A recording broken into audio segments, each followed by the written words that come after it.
শৌচানু বিদনু শোচে হরে কথায়াং বিমুখা নঘেন ক্ষীণতি দেব অনিমেজস্ত যেষা মায়ূর বৃথাবাদ গতি স্মৃতি নাম। কলিযুগ পাবন অবতার পরম প্রেমময় প্রেম পরতত্ত্ব সীমা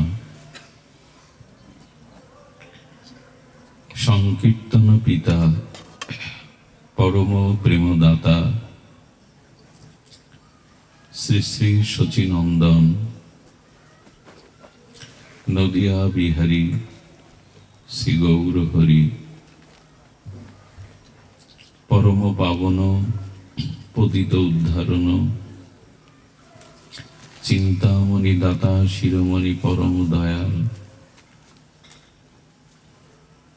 পরম কারণিক শ্রীনিতাই চাঁদের মহানুকম্পায় শ্রী শ্রী রাধা মাধবের অহৈতুকী করুণায় শ্রী মাধব মাসিস্থ কৃষ্ণপক্ষীয় ভক্ত গৃহ অঙ্গনে পরম সুমঙ্গল মহামাঙ্গলিক ভাগবতীয় সুধা যজ্ঞের অমৃত যজ্ঞের ভাগবতীয় যজ্ঞের যে পরম আয়োজন, এই পরম আয়োজনে আজ গৃহ শ্রী অঙ্গনে ভগবানের দিব্য নাম রূপ মহিমা প্রসঙ্গের প্রারম্ভে প্রাতঃস্মরণীয় পরম বন্দনীয় জীবনধন জীবন সর্বস্ব শ্রী শিল গুরু মহারাজের পাবন পদারবিন্দে পরার্ধ কোটি দণ্ডবৎ প্রণতি। সমাগত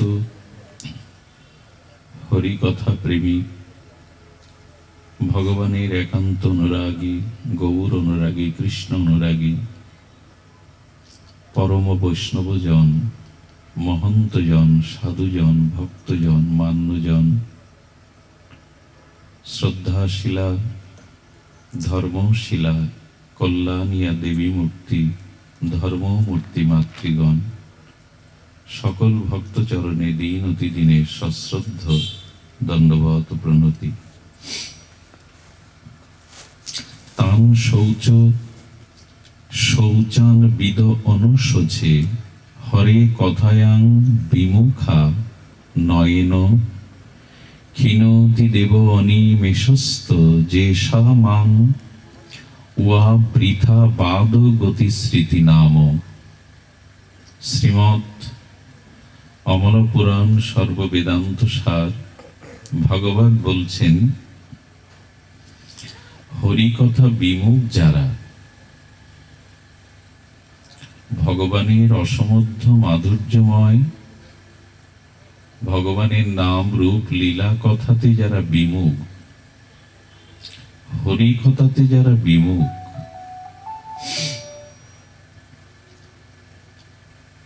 ভাগবত বললেন তাদের গতি কি? ভাগবত বলেন তারা বড় অপরাধী, তারা বড় স্খলিত পাপে জড়িত। এমনই বলে দিয়েছেন ভাগবত বিমুখজন মানে হরিকথা বিমুখজন অনেক জন্মের অপরাধ এবং পাপ তাকে গ্রস্ত করে ফেলেছে, তা না হলে সে হরিকথা বিমুখ হতে যাবে কেন? হরিকথা বিমুখ মানেই বুঝতে হবে আমাদের অনেক জন্মের অপরাধী মহাপাপাদিতে আমি জড়িত।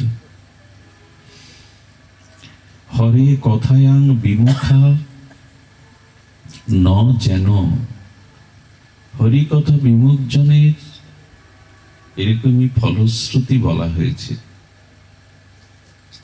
দেখুন তাদের জন্য ভাগবত শোক প্রকাশ করছেন।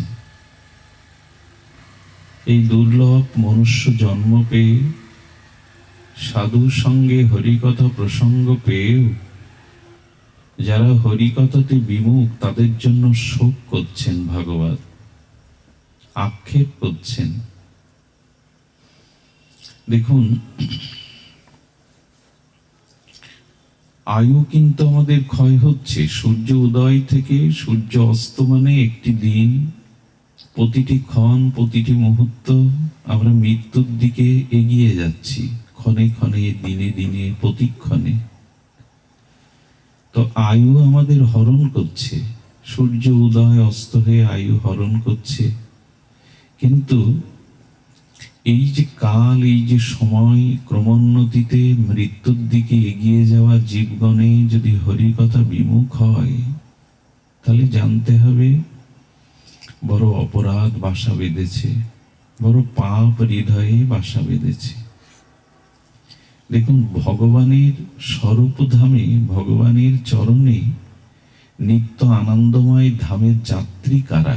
যদি এ প্রশ্ন আসে, কারা ভগবানের স্বরূপ ধামে, কারা ভগবানের পাদপদ্ম চরণে, কারা যাবে, কারা পৌঁছাবে সেখানে?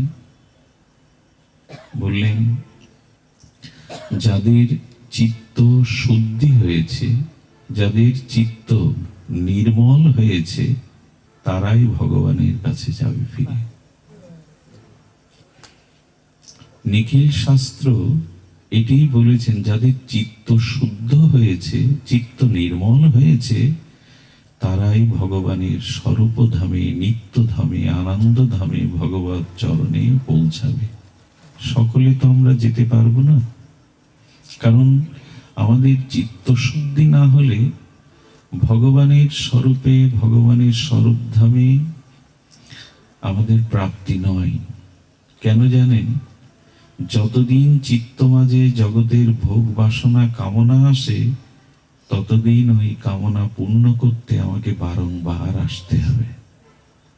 কামনা যতদিন হৃদয়ের কোণে আমাদের সুপ্তভাবেও আছে, ব্যক্তভাবেও আছে, ওই কামনা পূরণের জন্য আমাদের বারবার হনুমানজি, হনুমান চল্লিশায় একটা অপূর্ব কথা বলেছেন। বলে, দেখো, ভগবান এই জগতে জীবকুলের আশা পূর্ণ করেন। জীব যা কামনা করে তা পূর্ণ হয়, সেটিও ভগবত কৃপায়। যেমন অসুররা এত বলবান হয়েছে, সেও ভগবত কৃপায়, ব্রহ্মাজি শিবজির কৃপায়, বর আশীর্বাদে। তো যদি তোমার কামনাও থাকে, তবে সেটা পূর্ণ হবে। তবে যদি জগতের ভোগ বাসনার কামনা থাকে, তো সেই কামনা পূর্ণ হবে, তবে কোটি জন্ম হয়তো তোমাকে আসতে হবে, কোটি জন্ম। এজন্য কামনা যদি কিছু থেকে থাকে, তবে একটি কামনাকে জাগিয়ে তোলো। জগতের ভোগ বাসনা কামনা থাকতে চিত্ত শুদ্ধি হবে না, চিত্ত নির্মল হবে না। এবং চিত্ত নির্মল শুদ্ধ না হলে ভগবত ধামে ফিরে যাওয়ার সমস্ত রাস্তায় অন্তরায় বন্ধ।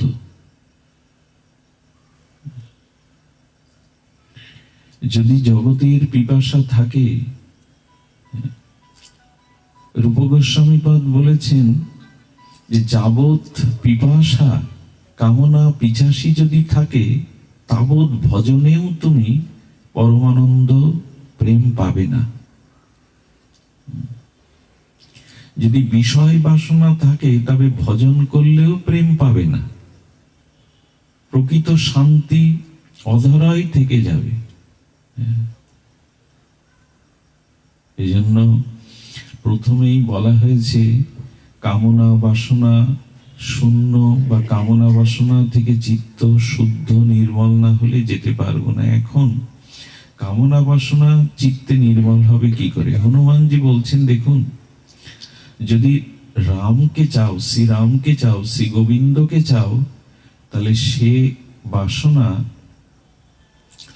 অতি দ্রুত বা অতি সত্বর শীঘ্রই অনায়াসে পূর্ণ হতে পারে, কিন্তু অন্য কামনা পূরণের জন্য কোটি জন্ম বারংবার আসা যাওয়া ক্রমে তোমাকে আসতে হতে পারে। এখন এই মনের চিত্তশুদ্ধি কি করে হবে, মন কামনা শূন্য কি করে হবে, আর ভগবানকে চাওয়ার, ভগবানকে পাওয়ার, ভগবত ভজনের বাসনা কি করে জাগবে? এর সর্বশ্রেষ্ঠ উপায় শুনুন। ভাগবত বললেন চিত্ত নির্মল, চিত্ত শুদ্ধির প্রকৃষ্ট আর প্রকৃত উপায় ভাগবত বলে দিয়েছেন। সেটি অত্যন্ত স্বাভাবিক, সরল, সহজতর। সেটি হলো সাধু সঙ্গে হরি কথা শ্রবণ। অতি দ্রুত, অতি শীঘ্র, অনায়াসে চিত্ত নির্মল বা শুদ্ধ করা, এটাই সমগ্র নিখিল শাস্ত্রের একমাত্র উপায়। সাধু মুখে ভগবানের কথা শ্রবণ করো। সিন্নান্তু সকথা কৃষ্ণ পূর্ণ শ্রবণ কীর্তন, হৃদয়স্থ অভদ্রাণি বিধুনতি সুহৃদা সতাম। কারণ ভগবানের কথা যদি সাধু মুখে, সাধু সঙ্গে শ্রবণ করতে পারো, তোমার অনন্ত জন্মের বাসনা যা এখনো সুপ্ত হয়ে আছে, সে বাসনা তুমি দূর করতে সক্ষম নও। ভগবানের কথা সাধু মুখে শ্রবণ করলে দায়িত্বটা তোমার না, দায়িত্বটা ভগবান নেবে ঝাড়ুদার হয়ে। আমাদের বাড়িতে যেমন ঝাড়ু দিয়ে বাড়ির সব পরিষ্কার করে না, ঝাড়ুদার আলাদা করে রাখা থাকে। গোবিন্দ বলছেন আমার কথা যদি সাধু মুখে কেউ শ্রবণ করে, তখন তোমার হৃদয় নির্মল করার, কামনা বাসনা পরিষ্কার দায়িত্ব তোমার নয়, আমার। বিধুনতি, আমি পরিষ্কার করে দেব। তুমি পারবে না, তুমি পারবে না। তোমার দ্বারা চিত্ত নির্মল হবে না যতক্ষণ আমি হৃদয়ে প্রবেশ না করছি, আমি দায়িত্ব না নিচ্ছি।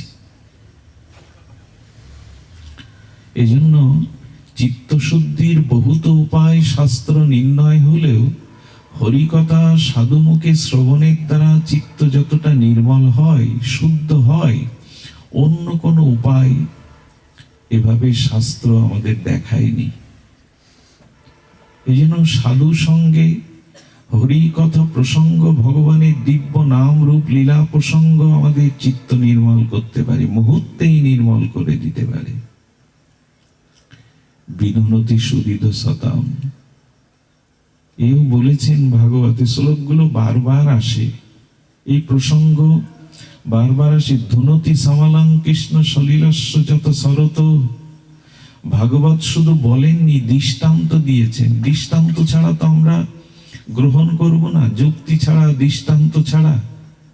ধুনতি সমলং কৃষ্ণ, গোবিন্দ বলছেন আমি ধুয়ে দেব। ধুনতি মানে আমি ধুয়ে মুছে দেব তোমার হৃদয়ের যত বাসনা কামনা। ধুনতি সমালাং কৃষ্ণ, কৃষ্ণ বলছেন, গোবিন্দ বলছেন, মাধব বলছেন আমি ধুয়ে দেব। আর সেটা খুব দ্রুতই পরিষ্কার হয়ে যাবে। সলিলস্য জাত শরৎ, শরতের শোভাগমনে যেমন বর্ষাকালের পঙ্কিল ঘোলা জল শরৎ ঋতুর শোভাগমনে নির্মল হয়ে যায়, তেমনি শ্রীকৃষ্ণ বলছেন আমার গুণগাথা সানাং ভাব শরৎতম। আমার কথা যদি ভাবের দ্বারা হৃদয়ে নিতে পারো কর্ণ দিয়ে, তবে শরৎ ঋতুর শোভাগমনে বর্ষার পঙ্কিল পুষ্করণীর নদ নদীর জল যেমন নির্মল হয়, তোমার হৃদয় শুদ্ধ হবে, শুদ্ধ হবে। হরিকথা সাধু সঙ্গে শ্রবণে কি হয়, বার্মিক একটি দৃষ্টান্ত এসেছে ভাগবতে, ধ্যান দিন। আচ্ছা, লক্ষ্য করবেন, পূত পবিত্র গঙ্গা স্নান করলে পাপ দূর হয়, কিন্তু হৃদয়ের তাপ দূর হয় না। পাপ দূর হয় গঙ্গা স্নানে। আর যদি শরীরের তাপ দূর করতে চান, তাহলে চন্দ্রিমা, চন্দ্রের চন্দ্রিমা অর্থাৎ চাঁদের যে স্নিগ্ধ জ্যোৎস্না, চন্দ্রিমা, ওটা গায়ে আসলে না দেহ শীতল হয়, ধরিত্রী শীতল হয়। অর্থাৎ গঙ্গা স্নানে পাপ যাবে আর শরীরের তাপ যাবে চন্দ্র কিরণে। আর যদি কারো কামনা বাসনা পূরণ করতে হয় তবে কল্পতরুর কাছে যেতে হয়। কল্পতরু মানে যার কাছে যা প্রার্থনা করা হয় তিনি তা পূর্ণ করতে পারেন।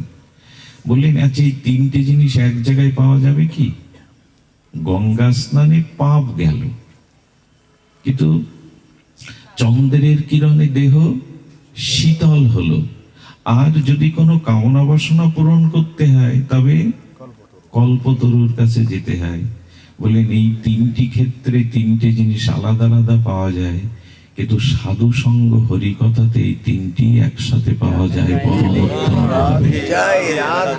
পরম উত্তম ভাবে পাওয়া যায়। গঙ্গায় স্নান করলে পাপ দূর হবে সকলের হয় না, কিন্তু দর্শন অর্থাৎ সাধু দর্শন করলেই পাপ দূর হবে, এই কথা শাস্ত্রে বলা আছে। দর্শনেই পবিত্র হয়ে যাবে। দ্বিতীয়ত, চন্দ্রের চন্দ্রিমার স্নিগ্ধ কিরণে, সুধাকরের সুধা কিরণে আমাদের দেহ শীতল হতে পারে, মনের তাপ শীতল হয় না। চাঁদের কিরণে হয় কি, মনে যে তাপ আছে দেহের তাপ দূর করা যায় চন্দ্র স্নিগ্ধ শীতল কিরণে, কিন্তু অন্তরের তাপ দূর হয় না। বললেন সাধু দর্শন হলো মানে, সাধু দর্শন হলো মানে আমার পাপ গেল। আর সাধু দর্শন মানেই তো সাধু মুখে ভগবানের নাম রূপ কথা, সেই কথা শ্রবণে আমাদের হৃদয়ে তাপও চলে যাবে। চন্দ্রের কাছে আলাদা যাওয়া লাগবে না। সে তো তন অর্থাৎ শরীরের তাপ দূর করে, কিন্তু সাধু মুখে হরিকথা, সাধু নির্গলিত অনুভববিদ্ধ হরিকথা, তাতে আমার হৃদয়ের তাপ। এই জন্য তো গোপীরা বলেছেন তব কথামৃতম তপ্ত জীবন। এই তাপিত হৃদয় শীতল করবার একমাত্র উপায় হলো হরিকথা শ্রবণ। আর কি হয় জানেন, কল্পতরু বৃক্ষের কাছে যা চাইব তা প্রাপ্ত হব বটে, তবে সেই বস্তু যা চেয়েছি, যা কল্পতরু দিতে সক্ষম, সবসময় তা আমাদের মঙ্গল বয়ে আনে না। কিন্তু সাধু দর্শনে সাধুরূপ কল্পতরুর কাছে গেলে যাতে কৃষ্ণ প্রাপ্তি, ভগবত প্রাপ্তি, পরম মঙ্গল হয়, তিনি তাই দেবেন, অমঙ্গল তা দেবেন না। এই তিনটি প্রাপ্তি আমরা এখান থেকে পেতে পারি। এই ত্রয়ী প্রাপ্তি আমাদের জীবনে সাধু সঙ্গ হরিকথাতে আসে। এই প্রসঙ্গ আমরা বারবার শত সহস্র বার শুনেছি, সাধু মুখে হরিকথার মহামহিমা। তবে হ্যাঁ, কথাতে হরিকথাতে কি হয় জানেন, সব থেকে হয় কি, হরিকথাতে ভগবানের সাথে ভুলে যাওয়া বিস্মরণের সম্পর্কটা রচিত হয়। সম্পর্কটা হরিকথা শুনলে কি হয়, ভগবানের সাথে আমার চিরতরে শাশ্বত যে সম্বন্ধটা ছিল, স্বরূপ সম্বন্ধ, ওটা জেগে ওঠে। তবে একটু বলি, ভগবানের কথা শ্রবণে ভগবানের সাথে একটা সম্বন্ধ বা আপনত্ব চলে আসে।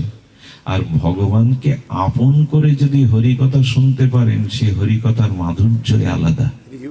একটা কথা বলি, ভগবানের সাথে যদি সম্বন্ধ রচনা করে হরিকথা শ্রবণ করতে পারেন, সে হরিকথার মহা মহিমা, বড় বিচিত্র মহিমা। একটু দৃষ্টান্ত দেই। গ্রামের কোনো অবলা সরলা লেখাপড়া না জানা মায়ের ছেলে বিদেশে পড়াশোনা করে, বৃত্তি নিয়ে বিদেশে গেছে। সে মাসে একটা করে চিঠি লেখে মায়ের কাছে। মা যখন ওই চিঠির প্রতীক্ষা করে না, সারা মাসে ওই একটা চিঠির কবে খোকার পত্র আসবে, লেখাপড়া জানে না। তো ওই চিঠিটাকে গ্রামের এক শিক্ষিত সহৃদয় ব্যক্তিকে দিয়ে পড়িয়ে মা শোনায়, পড়তো।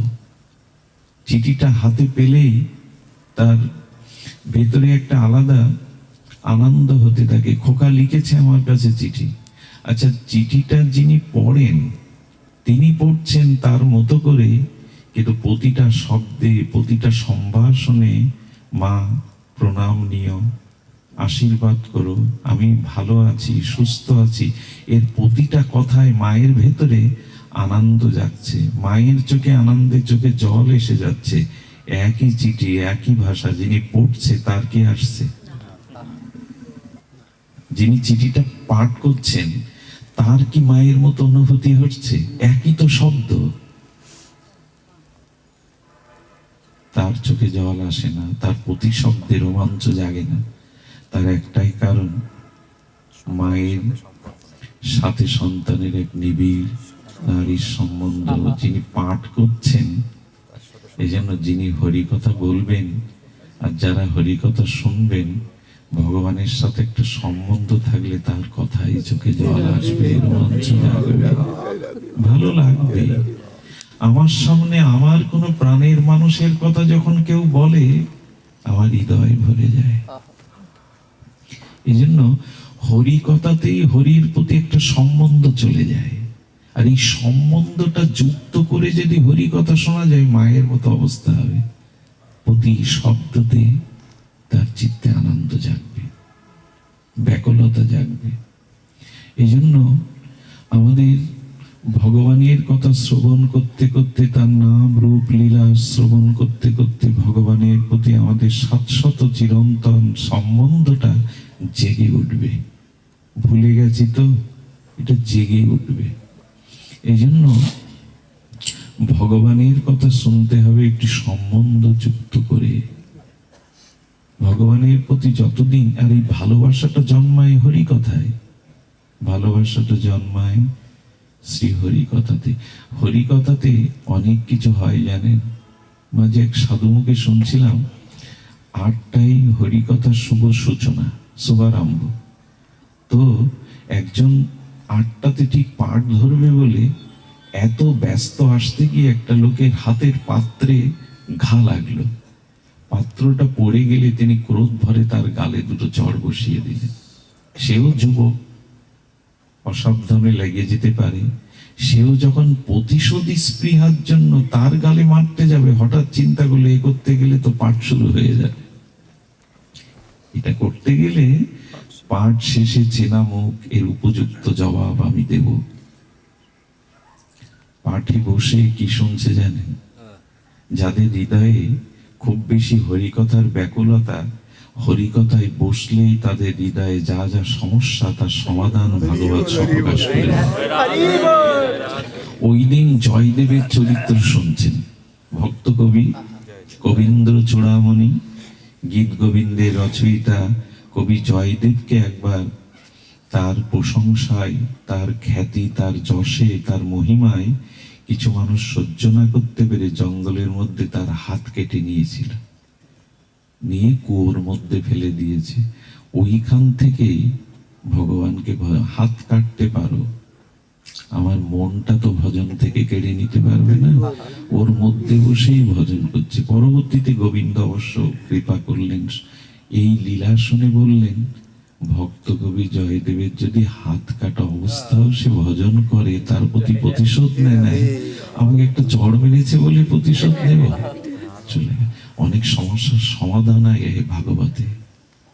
আমাদের জীবনের সমস্যা কম না, আমাদের জীবনে তাপ কম না, ভৌতিক আদিক দৈবিক আমাদের আধ্যাত্মিক তাপ আছে। এটা দূর করার অন্য কোনো উপায় নেই। হরিকথা শ্রবণ, ভগবানের কথা, এটি শ্রবণ করলে একটা আপনত্ব টান জেগে যাবে, একটা অনুরাগ জন্মাবেই। এই জন্য আমাদের চিত্ত শুদ্ধ না হলে ভগবান রাজ্যে ফিরে যেতে পারবো না। আর ভগবান রাজ্যে ফিরে যাওয়ার জন্য চিত্ত শুদ্ধ একমাত্র হরি কথাতে। আমাদের ভগবান বলেছেন বিদুনতি তুষ্যন্তি চ রমন্তি চ, এটাও বলেছেন। তোমার হরিবাসর এই জন্য বলে, হরিবাসর এই জন্য বলে, ভগবানের সাথে অনেক দিন আমার মিলন হয়নি, তার পরমানন্দ তার সাথে আমার পরম বাসর, পরম মিলন হয়নি। হরিবাসর আমাদের তাই করে। হরি কথা আমাদের ভগবানের সাথে, আমাদের আত্মার সাথে পরমাত্মার মিলন ঘটিয়ে দেয়, রমণ ঘটিয়ে দেয়, পরম আনন্দ এই হরি কথার মধ্যে। আমরা সূচনা করলাম, কত শব্দ থেকে কথা শব্দ নিষ্পন্ন হয়। কত শব্দের অর্থ করেছেন সুখয়ং কথায়ং স্থাপতি, যা একটা অনির্বাচনীয় পরম আনন্দ, অপার্থিব সুখের স্থানে আমাকে নিয়ে যায়, সেটাই হরি কথা। স্থাপয়তি স্থাপয়তি পরম সুখং ইতি কথং। হরি কথা অনির্বাচনীয় একটা পরম সুখের স্তরে আমাকে তুলে দেয়, আমাকে তুলে দেয়। এই জন্য অনুরোধ করব যে হরি কথা শোনার যেন আমাদের ভেতরে তৃষ্ণা জাগরিত হয়, একটু উৎকর্ণ তৃষ্ণা চাই। তৃষ্ণা জাগলে কিন্তু হরি কথাতে আমরা রুচি পাবো না। এই হরি কথা চিত্ত প্রবেশ করলেই চিত্ত শুদ্ধি হবে। একজন বলছেন, প্রভু দেখো আমার যা জন্ম জন্মান্তরে পিছিয়ে যাওয়া কামনা বাসনা পাপ অপরাধ, আচ্ছা আমি যদি একটা দু পা এগিয়ে যাই তোমার হরি কথার দিকে, তুমিও কি আমার মতো দুই এক পা এগিয়ে আসবে? আমি তোমার কাছে পৌঁছাতে তোমার অনেক জন্ম লাগবে, কারণ অনেক জন্ম ধরে আমি পিছিয়ে গেছি। আচ্ছা, বহু দূরে যেতে গিয়ে তো বহু পথ পরিক্রমা করতে হয়। কাছের যা পথ নয়, দূরের লক্ষ্যবস্তু যদি, কেন্দ্র যদি দূরে থাকে, তবে বহু পথ অতিক্রম করে যেতে হয়। ভক্ত বলছেন, আমি তোমার সাধু সঙ্গে হরিকথার দিকে দুপা বাড়ালাম, তুমি কি দুপা বাড়াবে আমার মতো? গোবিন্দ তখন বলছেন, হ্যাঁ, তুমি সাধু সঙ্গে হরিকথা শ্রবণের জন্য দুপা যদি বাড়িয়ে দাও, আমিও দুপা বাড়াবো। ভক্ত তখন নিরাশ হয়ে বলছেন, আমি দুপা বাড়াবো, তুমিও যদি দুপা বাড়িয়ে দাও, তাহলে তো অনেক দেরি হবে তোমার সাথে আমার মিলন হতে, অনেকটা দূর চলে গেছি তো তোমার থেকে। গোবিন্দ হেসে বললেন কি, তোমার পা আর আমার পা এক নয়। তোমার এক পা এগিয়ে যাওয়া আর আমার এক পা এগিয়ে যাওয়া, এটা একরকম নয়। বলে কেন? বলে আমার পা, আমার চরণের মহিমা কত বড় তা যদি জানতে চাও, তাহলে বলি, হ্যাঁ, বলির কাছে শোনো, বলির কাছে শোনো। তোমার এক পা এগিয়ে আসার, আমার এক পা এগিয়ে আসার এক নয় তো। তোমার চরণ আমার চরণের মহিমা এক নয়। আমি এক চরণে অনন্ত বিশ্ব ব্রহ্মাণ্ডকে গ্রাস করতে পারি, যেন আমার বেশি পা ফেলা লাগবে না তোমার কাছে যেতে। আহা, এক পা এগো, আমি যে পাটা তোমার দিকে প্রসারিত করব, তাতে আমি তোমাকে গ্রাস করে নেব, আত্মসাৎ করে নেব, নিজের করে নেব। এক পা এগিয়ে আসো। আর কত পিছুবো, কত জন্ম ধরে পিছিয়ে যাও। একটা পা তার দিকে যদি এগিয়ে যায়, তিনি গ্রাস করে নেবেন। শুধু তার দিকে, তার পানে চেয়ে থাকা যায়। তোমার এই করিয়া আছি জীবনেরও ধ্রুবতারা, এই ভব সমুদ্রে কভু আর হব না তো পথহারা। তার দিকে চেয়ে এক পা বাড়িয়ে দিন। এক পা বাড়িয়ে দিলেই তিনি আমাকে ডেকে নেবেন। হরি কথায় তাপ দূর করার আর কোনো উপায় নেই। দেখুন, আমার মতো মাদিস বিষয়িক তাপ হরি কথা যে যায়, আর যারা শুদ্ধ ভক্ত তাদের একটা তাপ আলাদা আছে। তাদের তাপটা কি জানে? ভগবানের বিরহ, তোমায় পাচ্ছি না বলে। আমি অট্টবিত্ত রোগ শোকের তাপে জ্বলছি, ভক্তও কি তাই? ভক্তের তাপটা কেমন জানেন? তোমাকে পাচ্ছি না, তোমার সেবা হলো না, তোমার চরণে পৌঁছানো হলো না, তোমার দেখা পেলাম না। এই যে বিরহের তাপে ভক্ত জ্বলছে, দুটোই তাপ। তবে এই তাপটা, এই বিরহের তাপ বড় বড় বড় তীব্র, বড় তীব্র তাপ। তো এই তাপও হরিকথাতে দূর হয়, এই তাপও হরিকথাতে দূর হয়, কারণ হরি হৃদয় আসনে এসে বসে যান। এই জন্য রাধারানী বলেছিল, সেই ভ্রমর রূপী তাকে বলেছিল, কৃষ্ণ হারা হয়ে বাঁচতে পারি, তার কথা হারা হয়ে বাঁচব। কৃষ্ণ হারা হলেও বাঁচতে পারি, বেঁচে তো আছি, কিন্তু তার কথা না যদি থাকে তাহলে বাঁচব না। স্বয়ং রাধারানী বলছেন কথাটি। শোন ভ্রমর, যখন বলছে এত নিন্দা করছো, আমার বধূর এত নিন্দা করছো তুমি, তো তার কথা ছাড়া তো অন্য কথা বলছো না। রাধারানী বললেন, প্রাণনাথ ব্রজনাথ ব্রজ থেকে চলে গেছে, সে দূরে গেলেও বাঁচতে পারি, কিন্তু তার কথাই আমাদের বাঁচিয়ে রেখেছে, তার কথা না হলে বাঁচতাম না। আপনারাও লক্ষ্য করবেন, বেশ কিছুদিন যখন হরি কথা শোনার ভাগ্য হয় না, আমাদের ভেতরটাও যন্ত্রণা কাতর হয়ে ওঠে, যন্ত্রণা কাতর হয়ে ওঠে, গৃহে থাকতে পারবেন না। কে আপনাকে এক অজানা আকর্ষণে টেনে নিয়ে যাবে, অজানা আকর্ষণে টেনে নিয়ে যাবে। এই জন্য স্বয়ং ভগবানেরও সাধু সঙ্গে তার নাম রূপ লীলা শ্রবণের বড় ব্যাকুলতা, বড় ব্যাকুলতা। হরিকথা শ্রবণের সাথে সাথে আমরা ভক্ত চরিত্র আস্বাদন করি। ভক্ত চরিত্র আস্বাদন করি এই জন্য যে ভগবানকে কি করে ভালোবাসতে হয়, সর্বস্ব তাকে অর্পণ করতে হয়, তাকে দিতে হয়, এটা ভক্ত চরিত্রেই জানা যায়। আমি বলি কি, একটু ভালোবাসা, একটু অনুরাগ, একটু প্রীতি ভগবানকে দিন। বলেছেন, এ ধন যৌবন পুত্র পরিজন, ইতে কি আছে পরহিতেরে, কৃপণ দুরজন চপল লব সুখ লাগিরে। সংসারে যাদের সুখী করার চেষ্টা করেছি, তাদের সুখ দিতে পারিনি, আর তাদের কাছ থেকে আমিও সুখ পাইনি।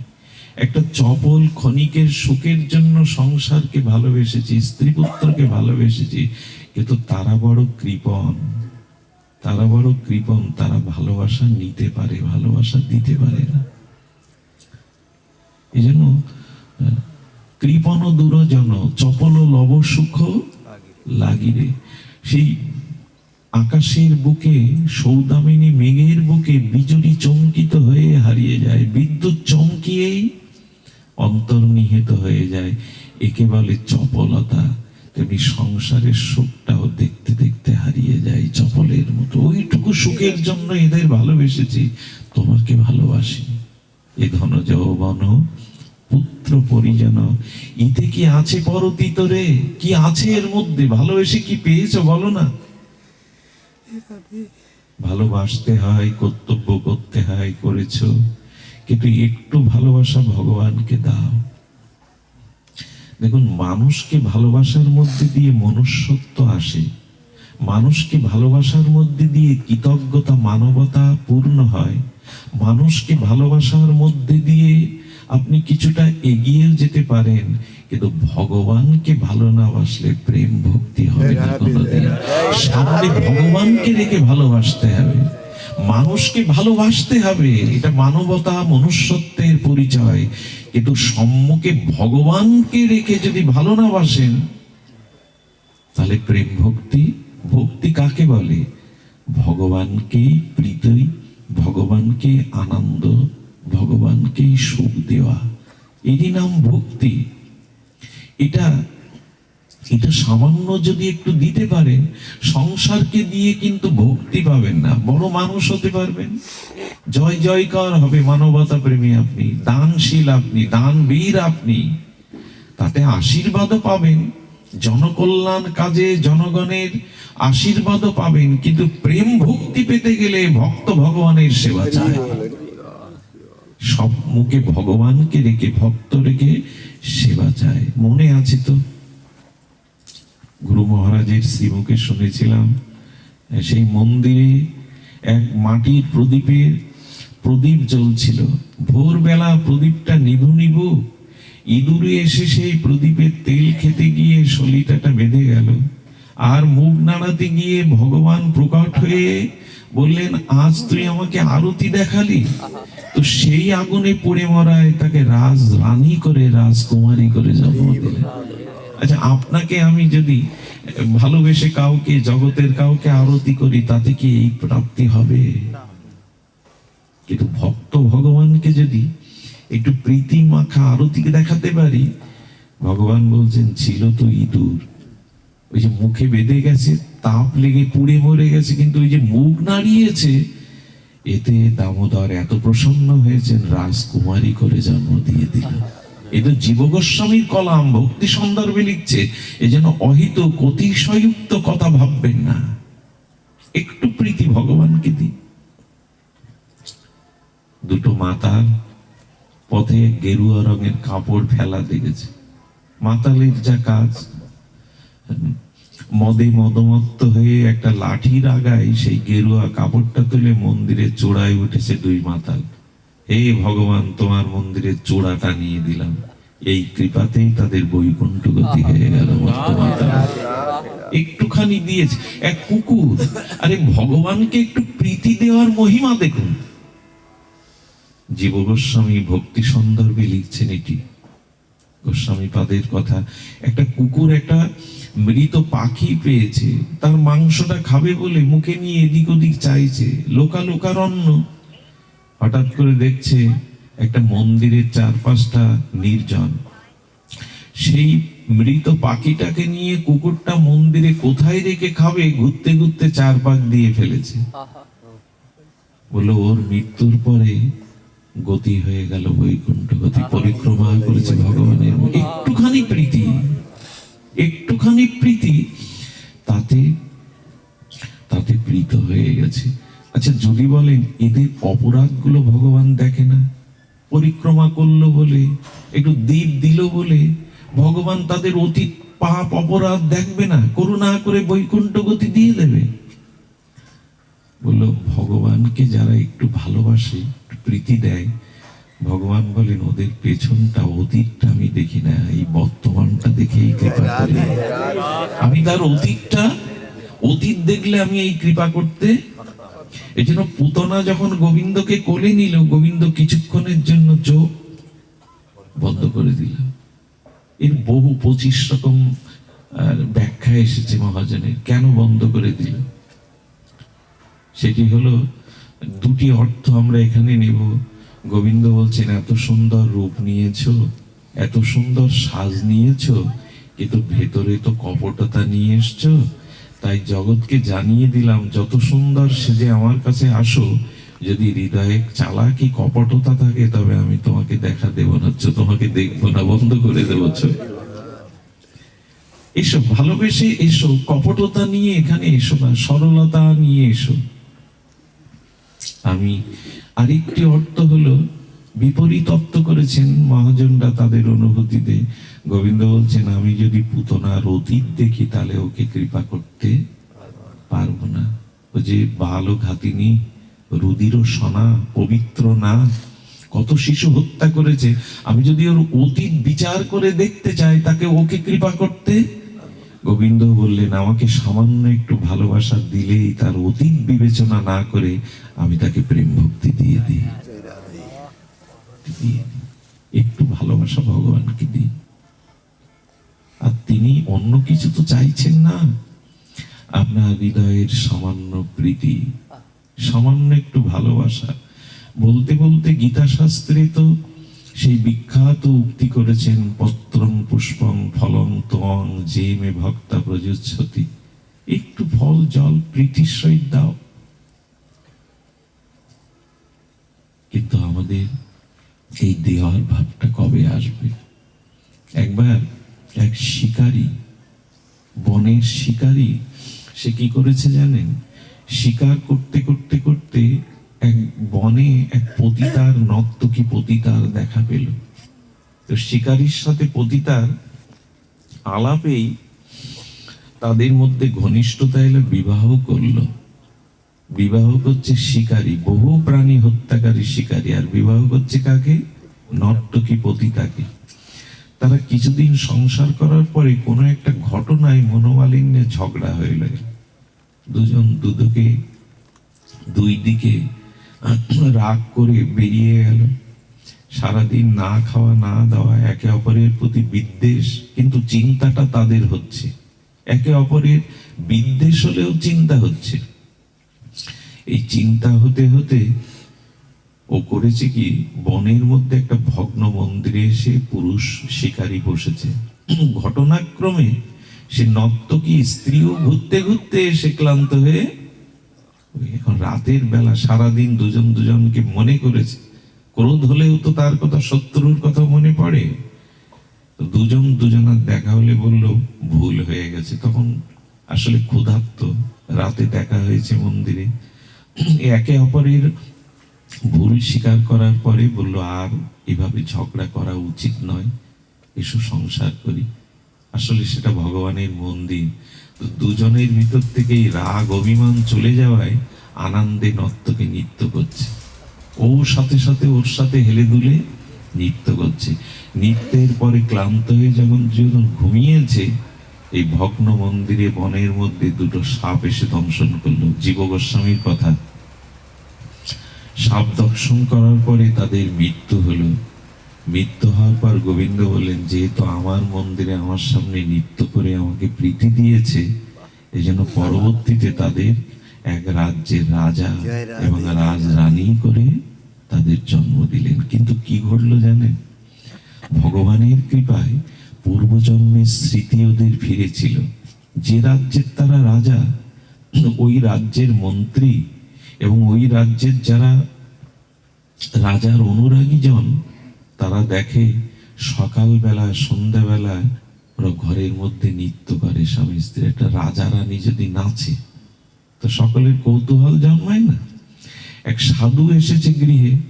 সাধু আসার পরে বলছেন, সাধু বাবা, আমরা তো জিজ্ঞাসা করতে আমাদের সাহস নাই, অধিকারও নাই, আপনি একটু জিজ্ঞাসা করবেন তো রাজা রানী এত নৃত্য করে কেন?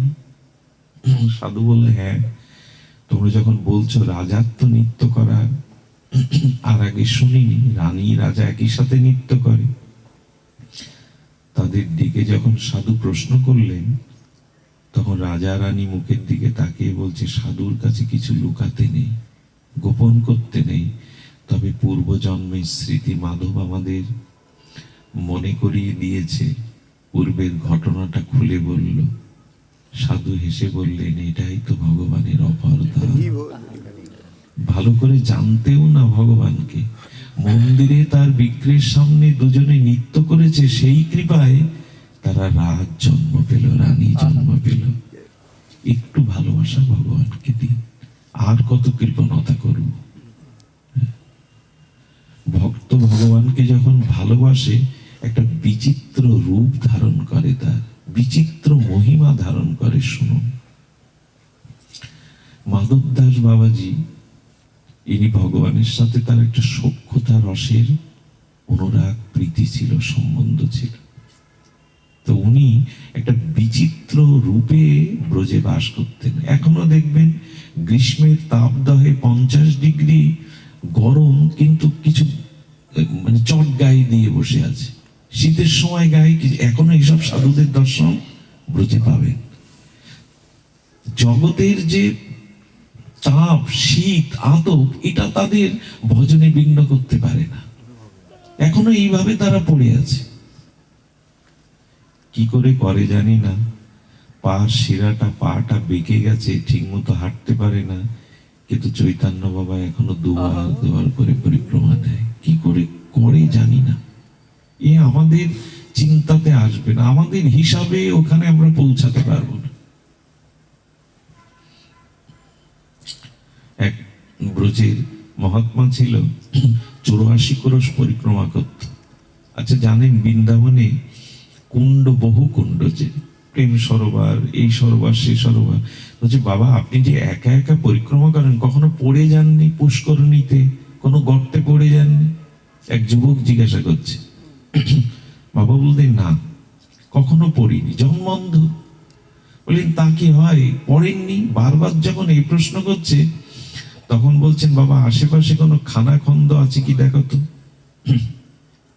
বলে হ্যাঁ এখানে বড় গর্ত আছে, গর্তের পাশে ওই যুবককে বলছেন আমাকে ঠেলে ফেলে দাও। বলছে বাবা তা কি ফেলা যায়? আপনার মতো মহৎকে আমি ফেলে দেবো? এরকম কুবুদ্ধি কেন আমাকে পরামর্শ দিচ্ছেন? বলে দাও না, এতে তোমার মঙ্গল হবে, আমি আশীর্বাদ করছি। বলে বাবা আমাকে যদি স্বর্গেও পাঠান আমি আপনাকে ঠেলে?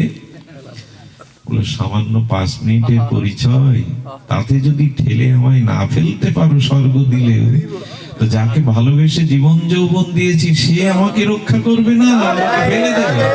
তা কি হয়? তা কি হয়? পড়ে যাব না, যদি তাকে ভালোবাসি না পড়বো না, পড়ে গেলেও শেষ হয়ে যাব না। জগৎকে ভালোবাসলে, সংসারকে ভালোবাসলে বারবার পড়ে যেতে হয়, হেরে যেতে হয়, পরাজিত হতে হয়। ভগবানকে ভালোবাসলে তিনি আমায় পড়তে দেবেন না। তো মাধবদাস বাবাজির একটা বিচিত্রকর, খবরদার, খবরদার শব্দটা উচ্চারণ করছি কেন জানেন? খুব বিচার দিয়ে কথাটা শুনবেন না। অনেক কিছু আছে ভক্তের চরিত্র যা অনেক বিচারের, শাস্ত্রের নিয়মের অনেক ঊর্ধ্বে। এখানে যদি বিচার খাটাতে যান এ কথা আপনি মেনে নিতে পারবেন না। কিন্তু ভক্তদের চরিত্র বড় বিচিত্র। সবসময় বিচার দিয়ে, শাস্ত্র যুক্তি দিয়ে প্রেমকে মাপা যায় না। মাধব দাস বাবা কি করতেন জানেন? ভজন করতেন, আর বাবাজি মহারাজরা সেবা নিয়ে যেখানে এটো পাতা ফেলতেন, ওই সারাদিন পর সেখানে মধ্যাহ্ন বা বৈকালিক সময় গিয়ে ওই যে উচ্ছিষ্ট পাতা থেকে যে অবশিষ্ট ওগুলো কুড়িয়ে আনতেন। কি বলবো আপনাদের, ওগুলো কুড়িয়ে এনে গোবিন্দকে ভোগ লাগিয়ে পেতেন। এটা মেনে নিতে পারবেন? আগেই সাবধানতা বলেছি যে শাস্ত্র যুক্তিতে কথা শুনতে গেলে কিন্তু মিলাতে পারবেন না। এইটা দেওয়া যায়, ওইটা গোবিন্দকে দিয়ে পেত।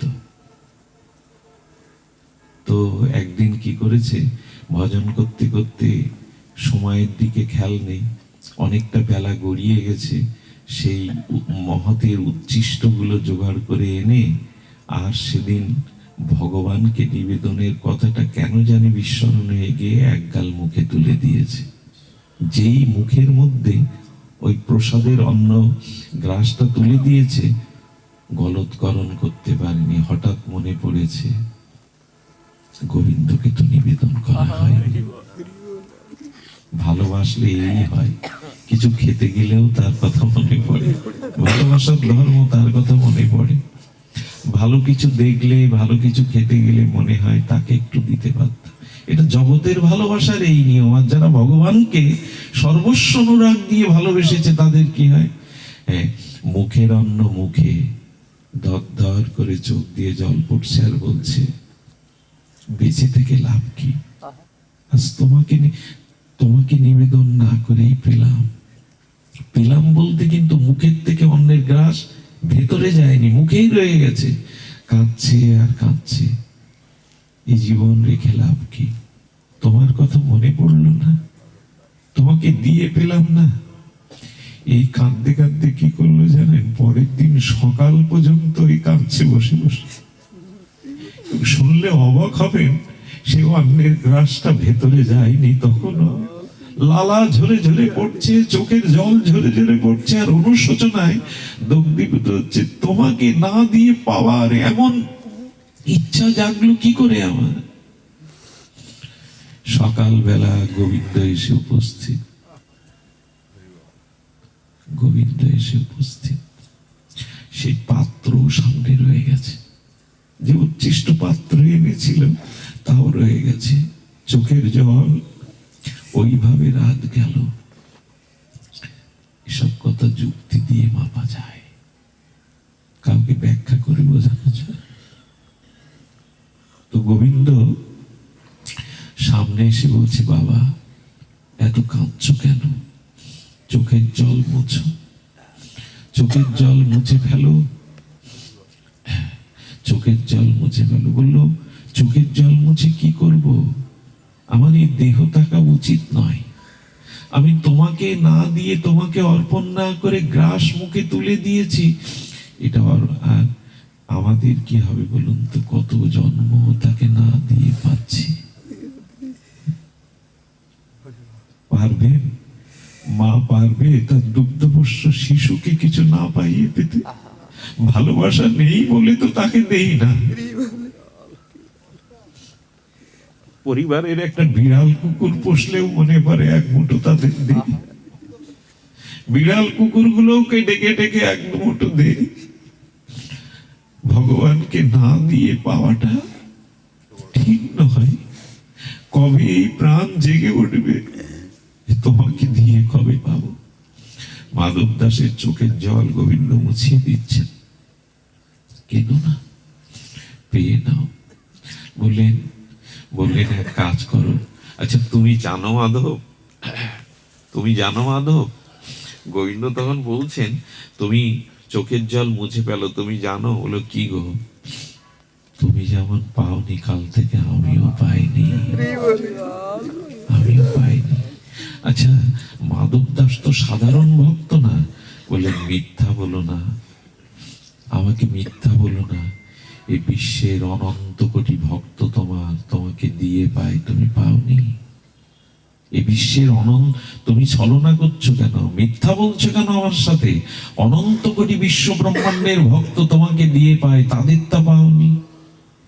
আমার যে বড় লোভ তোমার এটা পাওয়া, আমার যে বড় লোভ তোমার এটা পাওয়া। ভক্তি কি জিনিস দেখুন। উচ্ছিষ্ট পাতা বাবাজিরা ফেলে দিয়েছে, সেই উচ্ছিষ্ট প্রসাদ পাওয়ার লোভে বললেন, তোমারটা পাওয়ার জন্য আমি কাল থেকে পাইনি। আমার যেই বলেছে পাইনি, সঙ্গে সঙ্গে বলেন, তাহলে আমি প্রস্তুত করি। বলো, না ওটাই দাও। সেই সামনে রাখা প্রসাদ গোবিন্দকে কোলে বসিয়ে পাচ্ছেন, পরম আনন্দে তাই পাচ্ছেন। প্রেম ভক্তি জগৎটা এমন, এখানে খুব বেশি বিচার দিয়ে এগুলো আমরা নিরূপণ করতে পারবো না। তাই পেলেন। এটা মহাপ্রভু তো রঘুনাথ দাস গোস্বামীর মুঠোর মধ্যে থেকে কেড়ে খেলেন। জগন্নাথের যে প্রসাদ অবিকৃত, যা বিক্রি হয়নি, সেই পাশুরিরা ফেলে দিয়ে, সেটা ভক্তরা পাওয়ার পরে ফেলে দিয়েছে।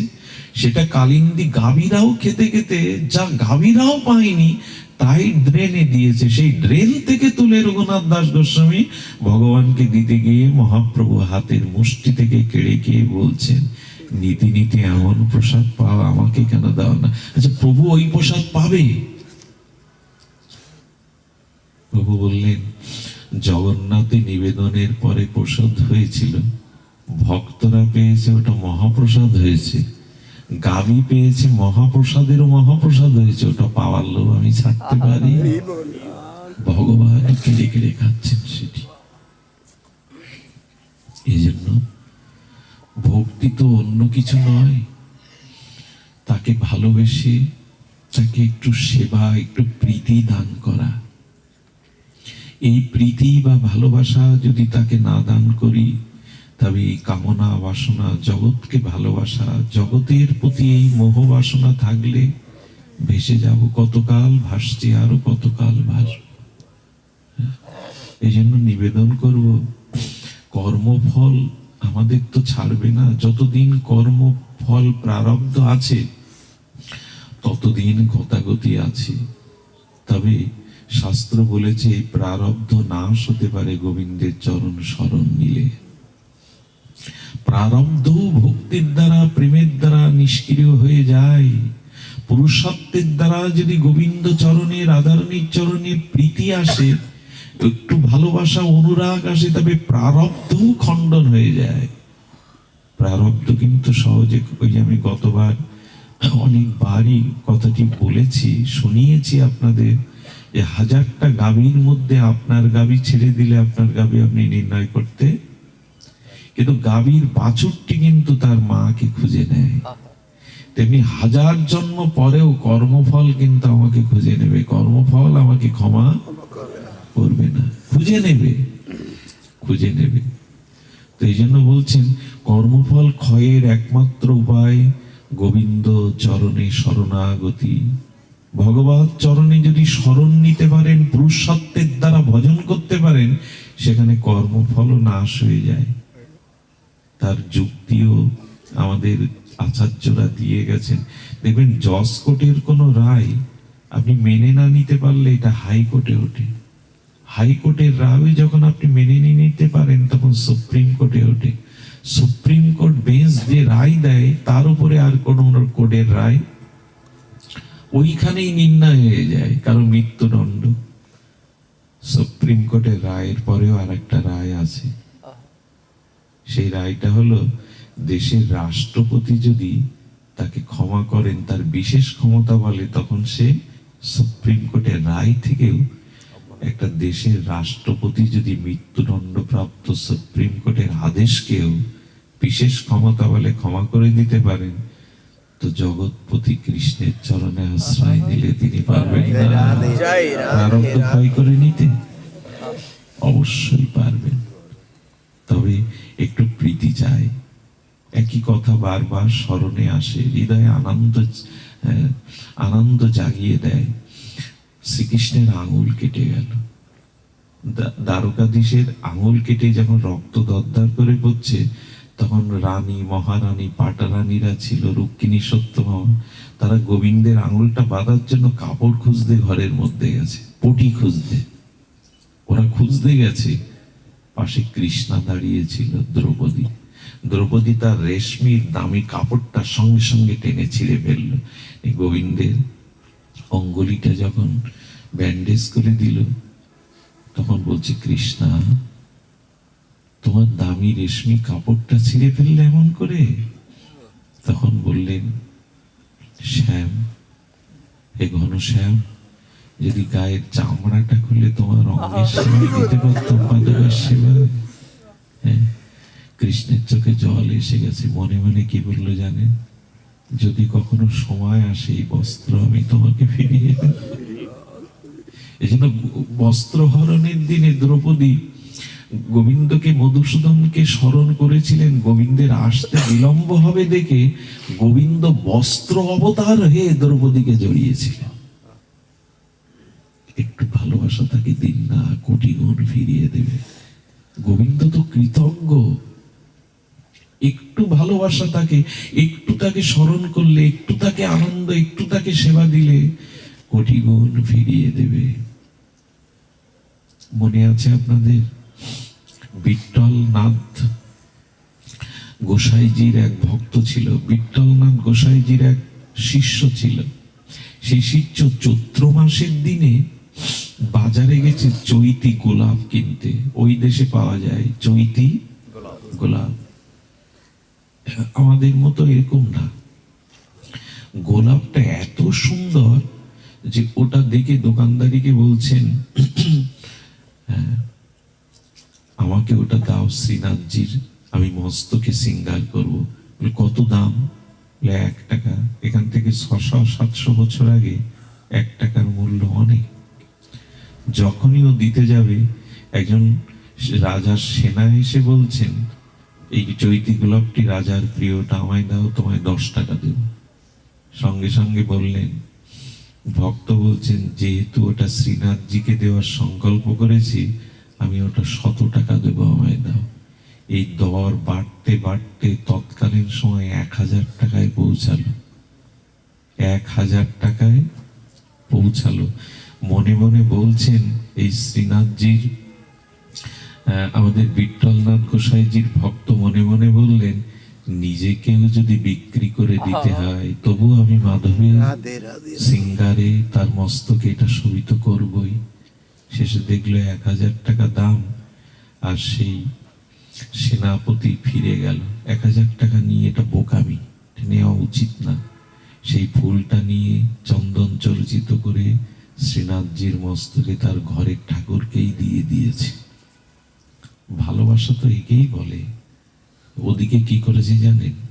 বৃন্দাবনে জ্যোতিপুরায় ওখানে বিঠ্ঠলনাথ গোসাইজি শ্রীনাথজির সাক্ষাৎ সিঙ্গার করতেন, সাক্ষাৎ কথা বলতেন, সাক্ষাৎ প্রকট বিগ্রহ গোপীনাথ মদন মোহনের মতো চেয়ে চেয়ে খেতেন, লবণ কম হয়ে যাচ্ছে, কথা বলতেন। সিঙ্গার করে মাথায় যখন মুকুট পরাতে যাবে, শ্রীনাথজি মাথা নত করেছে। যেই মাথা নত করেছে, সেই চৈতি গোলাপটি ভক্ত দিয়েছে তার গৃহে, এখানেই পড়ে গেল। আরে ঠাকুর, তোমার তোমার সিঙ্গারে আমি তুই চৈতি গোলাপ দেইনি তোমার মাথায়।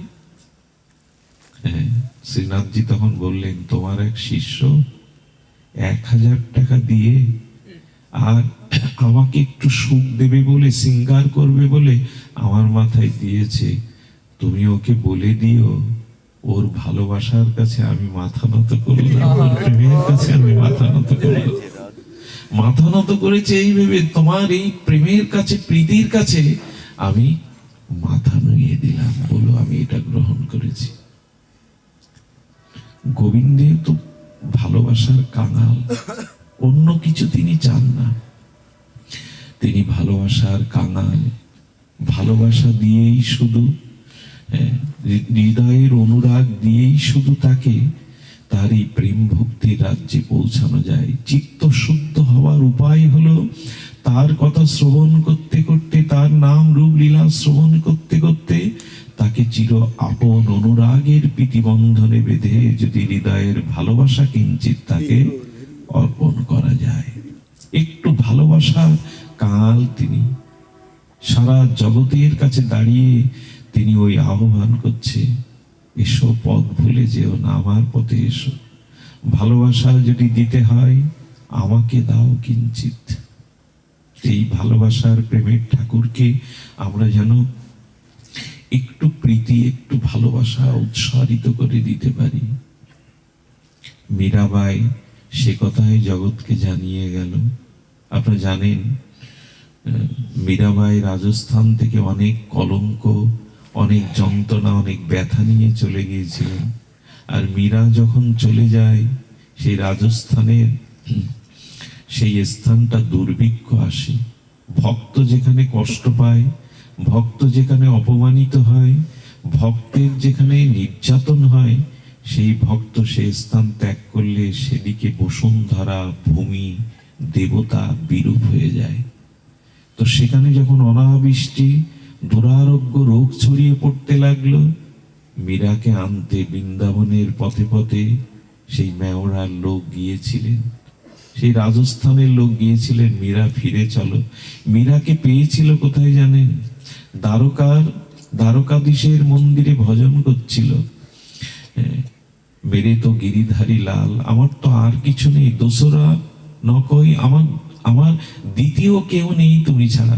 সবাই যখন মীরার চরণে পড়ে কাঁদছে, ফিরে চলো মীরা, তোমা বিহানে সেখানে অভিশাপ নেমে এসেছে, ফিরে চলো। মীরা তখন বললেন, একটু দাঁড়ান, আমি তার অনুমতি নিয়ে আসি। গর্ভ মন্দিরে গিয়ে পূজারীকে বলছেন, একটু ভেতরে প্রবেশ করতে অনুমতি দিন। মীরাকে কে বাধা দেবে? মীরা ভেতরে গিয়ে দ্বারকাধীশকে বলছেন, ওরা আমায় নিতে এসছে, ওরা আমাকে নিয়ে যাবে বলে নিতে এসছে, তুমি বলো কি করবো আমি, কারণ তোমায় ছেড়ে আর থাকতে ভালো লাগছে না, সে আমায় নিয়ে নাও। এই সংসারে এই পিছু টানে আর আমাকে নিও না, এবার আমাকে মীরা যখন হাত বাড়িয়ে বলছেন, এবার আমার গ্রহণ করো, কি বলবো, গিরিধারী তাকে গ্রাস করে নিজের মধ্যেই টেনে নিলেন। অনেকক্ষণ মীরা আসছে না দেখে সবাই মন্দিরের দ্বার উন্মুক্ত করে দেখলো, মীরার বসন কানা গোবিন্দের মুখের অংশের মধ্যে লেগে আছে। গোবিন্দ নিজের করে নিলেন মীরাকে, চিরদিনের মতো নিজের মধ্যেই তাকে মিশিয়ে নিলেন। এই জন্য বলবো, আর কতকাল এই পরবেশে আর বিদেশে, কতকাল সেই অনন্ত যাত্রায়, সেই প্রেমের যাত্রায় আসুন আমরা ভগবানকে কিঞ্চিত ভালোবাসা অর্পণ করি। এই ভালোবাসাটা যতদিন তাকে না দিতে পারছি, ব্রহ্মাজির সেই বিখ্যাত শ্লোক, ততদিন সংসার কারাগার আমায় মুক্তি দেবে না, মায়ামহের শৃঙ্খল আমার হাত থেকে খসে পড়বে না, ততদিন এই জগতে আমার চিত্ত শুদ্ধ হবে না, যতদিন এই ভালোবাসাটুকু প্রীতিটুকু একটু ভগবানকে না দিতে পারছি। আজ এইটুকুই থাক, অধিবাস আছে। এই জন্য দাদা যে আছেন